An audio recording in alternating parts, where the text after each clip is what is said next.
ত্রয়োদশ জাতীয় সংসদ নির্বাচনে পাবনার 5টি আসনে নিরাপত্তার সকল প্রস্তুতি সম্পন্ন করেছে আইন শৃঙ্খলা রক্ষাকারী বাহিনী। পাবনা জেলা প্রশাসকের কার্যালয় থেকে আমরা আরও বিস্তারিত জানবো। আমাদের সাথে যুক্ত আছেন প্রতিনিধি রিজভিজয়। রিজভিজয়, নির্বাচন উপলক্ষে 3 স্তরে নিরাপত্তা ব্যবস্থা নেওয়া হয়েছে, সার্বিক বিষয় নিয়ে আপনি আমাদের জানাবেন। ধন্যবাদ প্রিয়াম।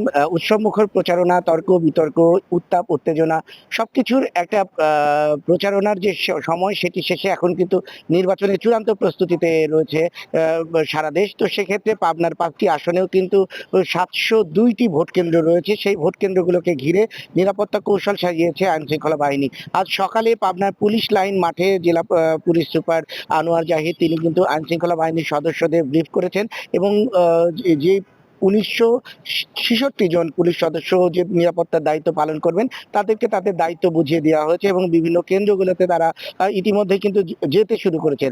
এর পাশাপাশি এই কেন্দ্রগুলো নিরাপত্তার জন্য সেনা সদস্যরা দায়িত্ব পালন করবেন। 1230 জন সেনা সদস্য, এর পাশাপাশি র্যাব বিজিবির সদস্যরাও কিন্তু মোতায়েন থাকবেন।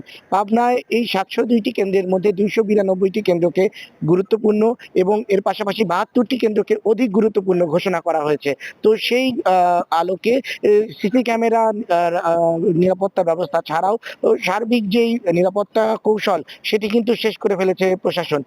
এখনো রিটার্নিং অফিসারের কার্যালয়ে আসলে নির্বাচন সংশ্লিষ্ট কর্মকর্তারা বৈঠক করছেন এবং তাদের শেষ সময়ের যে দায়িত্ব সেগুলো বন্টন করছেন এবং আগামীকাল থেকে কিন্তু যে ভোটের যে সরঞ্জাম সেগুলো কিন্তু কেন্দ্রে পৌঁছানো শুরু হবে।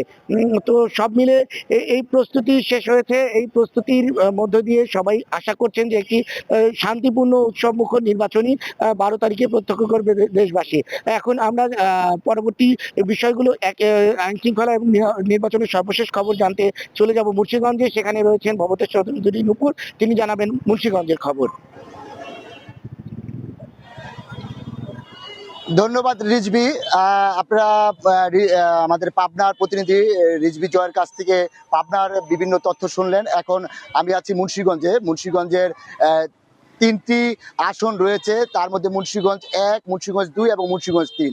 মুন্সিগঞ্জ 1 আসনটি মুন্সিগঞ্জ শ্রীনগর সিরাজদিঘা নিয়ে গঠিত এবং মুন্সিগঞ্জ 2 আসনটি টঙ্গিবাড়ি রৌজং নিয়ে গঠিত এবং মুন্সিগঞ্জ 3 আসনটি মুন্সিগঞ্জ সদর এবং গজারি নিয়ে গঠিত। আপনাদের জানিয়ে রাখি যে এই মুন্সিগঞ্জ জেলাতে প্রায় 14,33,477 জন ভোটার রয়েছে। এই ভোটাররা প্রায় 19 জন ভোটারকে ভোট দিবেন। এর মধ্যে আপনার 3 জন প্রার্থীকে তারা বেছে নেবেন। আপনারা জানেন যে মুন্সিগঞ্জে কিন্তু একটি নদীমাতৃক অঞ্চল, মুন্সিগঞ্জে কিন্তু ঢাকার পার্শ্ববর্তী অঞ্চল হওয়াতে কিন্তু এই জেলাটিকে কিন্তু খুব গুরুত্বপূর্ণ হিসেবে দেখছেন।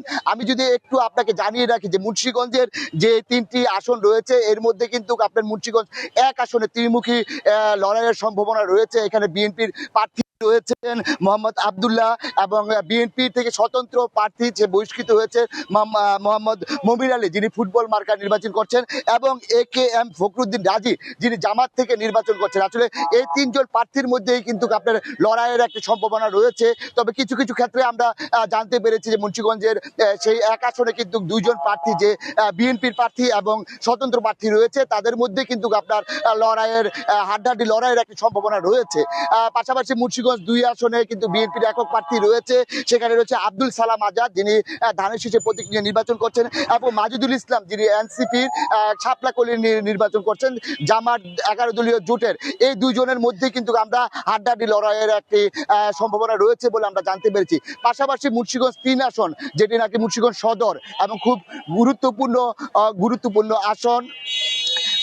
আসন, এই আসনটিতে কিন্তু আপনার মোহাম্মদ যে কামরুজ্জামান রতন রয়েছেন ধানের শীষের প্রার্থী, এবং তার মধ্যে কিন্তু আপনার মোহাম্মদ মহিউদ্দিন, যিনি আপনার বিএনপির সদস্য সচিব ছিলেন এবং সে দল থেকে বহিষ্কার হয়েছেন, তিনি স্বতন্ত্র প্রার্থীতে নির্বাচন করছেন। তার মার্কা কিন্তু ফুটবল রয়েছে। এই 2 জন প্রার্থীর মধ্যে কিন্তু হাড্ডাহাড্ডি লড়াইয়ের সম্ভাবনা রয়েছে আমরা যতটুকু জানতে পেরেছি। এবং আপনারা জানেন যে গতকাল থেকে কিন্তু 12টার পর থেকে নির্বাচনী প্রচারণা শেষ।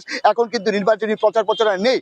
আপনার মাধ্যমে আরেকটা যে বিষয় জানিয়ে রাখি যে ইতিমধ্যেই আইন শৃঙ্খলা বাহিনী প্রায় কয়েক হাজার আইন শৃঙ্খলা বাহিনী কিন্তু এই নির্বাচন নির্বিঘ্ন করতে কিন্তু তারা প্রস্তুতি রেখেছেন। আমি যদি একটু আপনাকে বলে রাখি যে 23 জন নির্বাহী ম্যাজিস্ট্রেট এখানে কাজ করবেন এই পুরো জেলাতে 3টি আসনে, পাশাপাশি 19 প্লাটুন আপনার সেনাবাহিনী রয়েছে এবং 10 প্লাটি বিজিবি রয়েছে, 1,500-এর মতো পুলিশ সদস্য রয়েছে এবং 6,500 জন আনসার সদস্য রয়েছে, পাশাপাশি 50 জন নৌবাহিনী বিমান বাহিনীর সদস্যরা কাজ করবেন। আসলে আমরা এই ছিল আমার কাছে মুন্সিগঞ্জ থেকে সর্বশেষ পরিস্থিতি। আমরা এখন নারায়ণগঞ্জে নির্বাচনী প্রচারণা বা নির্বাচনী তথ্য জানবো নারায়ণগঞ্জ থেকে। নারায়ণগঞ্জের যে প্রতিনিধি আছে তার কাছে আমি চলে যাচ্ছি। এখন নারায়ণগঞ্জে রয়েছে বাবলু, তার কাছে হাসান মজুমদার বাবলু, তার কাছে আমি চলে যাচ্ছি।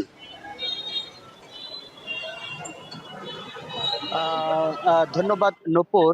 আপনি জানেন যে ত্রয়োদশ জাতীয় সংসদ নির্বাচনকে সামনে রেখে কিন্তু নারায়ণগঞ্জে 46 জন প্রার্থী 5টি আসনে তারা নির্বাচন করছেন এবং এই 5টি আসনে কিন্তু 23,92,000 ভোটার রয়েছে। এই ভোট কেন্দ্র রয়েছে 797টি ভোট কেন্দ্র রয়েছে। এই ভোট কেন্দ্রের মধ্যে কিন্তু এখানে আপনার ঝুঁকিপূর্ণ কেন্দ্র 200-এরও অধিক ঝুঁকিপূর্ণ কেন্দ্র কিন্তু রয়েছে। সেই ঝুঁকিপূর্ণ কেন্দ্রগুলোতে কিন্তু ইতিমধ্যে আমরা রিটার্নিং কর্মকর্তা যিনি রয়েছেন তিনি আমাদেরকে জানিয়েছেন যে যে ঝুঁকিপূর্ণ কেন্দ্রগুলো রয়েছে সেগুলোকে তারা শুধু ঝুঁকিপূর্ণই নয়, তারা অধিক ঝুঁকিপূর্ণ বিবেচনা করে কিন্তু তারা কাজ করছে। এছাড়াও কিন্তু নির্বাচনকে ঘিরে আজ কিন্তু আমরা দেখেছি যে 17 প্লাটুন বিজিবির সদস্য নামানো হয়েছে। এছাড়া র্যাব, পুলিশ, আনসার, বিডিআর সহ বিভিন্ন স্তরের যে নিরাপত্তা বাহিনী রয়েছে সেই আইন শৃঙ্খলা বাহিনীর প্রায় 1,000-এরও বেশি কর্মকর্তা তারা কিন্তু মাঠে কাজ করে যাচ্ছে বলে আমরা জেনেছি। এছাড়াও যদি একটু বলি যে নারায়ণগঞ্জের 5টি আসনের মধ্যে কিন্তু অধিকাংশ আসনেই, অর্থাৎ আমি যদি নারায়ণগঞ্জ 1 আসনের কথাই বলি, সেই আসনে কিন্তু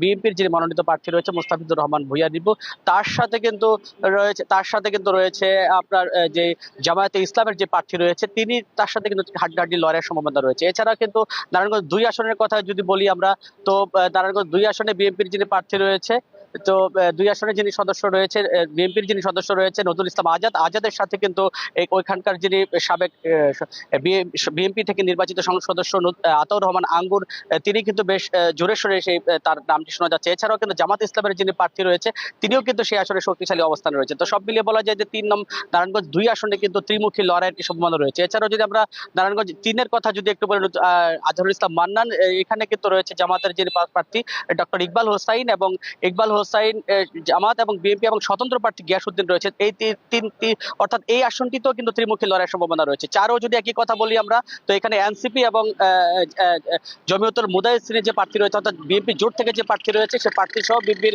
যিনি স্বতন্ত্র প্রার্থী রয়েছে, এই প্রার্থী মিলিয়ে কিন্তু তারা এখানেও কিন্তু হাড্ডাহাড্ডি লড়াই রয়েছে, ত্রিমুখী সম্ভাবনা রয়েছে। এছাড়া 5-এ কিন্তু আমরা দেখেছি যে বিএনপির প্রার্থীর সাথে যে স্বতন্ত্র প্রার্থী রয়েছে তারাও আসলে বেশ জোরে সোরে রয়েছে। তো এই ছিল আসলে আমার কাছে নির্বাচনে সবশেষ খবর।